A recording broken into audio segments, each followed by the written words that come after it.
উইকেন্ডে সকালে ঘুম থেকে উঠেই তোজোর দাবি থাকে যে আজকে স্পেশাল কি। এবার রোজ রোজ আর কি স্পেশাল করব, তো অ্যাভোকাডো ছিল তাই অ্যাভোকাডো দিয়ে ভাবলাম, আর এই পাউরুটিগুলো ছিল তো ভাবলাম আজকে অ্যাভোকাডো দিয়ে এই পাউরুটি দিয়ে, এটা দেখতে তো বার্গারের মতো লাগে, তো ও ভাবছে যে আজকে মা একটা স্পেশাল ডিশ বানাচ্ছে, সেটা হচ্ছে বার্গার, অ্যাভোকাডো চিজ বার্গার।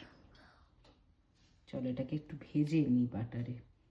প্রত্যেক উইকেন্ডে তোজোর ডিউটি থাকে ব্রেকফাস্ট বানানো, তাই জন্য ব্রেকফাস্টে আমরা ব্রেডটা রাখারই বেশি চেষ্টা করি। কিন্তু আজকে স্যার বলছেন যে আজকে মা তুমি কিছু স্পেশাল বানিয়ে দেবে, তো আজকে সেই জন্য তোজোকে ছুটি দিয়েছি ব্রেকফাস্ট বানানো থেকে।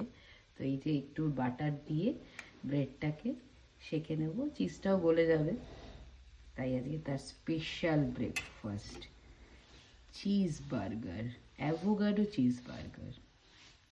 আমরাও ব্রেকফাস্ট নিয়ে বসে পড়েছি, আমাদেরও আজকে বার্গার, অ্যাভোকাডো বার্গার। বাইরে মোটামুটি ওয়েদারটা ভালোই, আর তোজোর এদিকে চিজ অ্যাভোকাডো স্যান্ডউইচ রেডিও হয়ে গেছে। নাও তোজো, থ্যাংক ইউ। খেয়ে নাও, তোমার আজকে স্পেশাল তুমি চেয়েছিলে তাই তোমাকে একটা দাঁড়াও গাইস, আজকে আমার একটু পটি পেয়ে গেছে, আর কি করব, আমি আর খেতেই পারবো না এইসব। আচ্ছা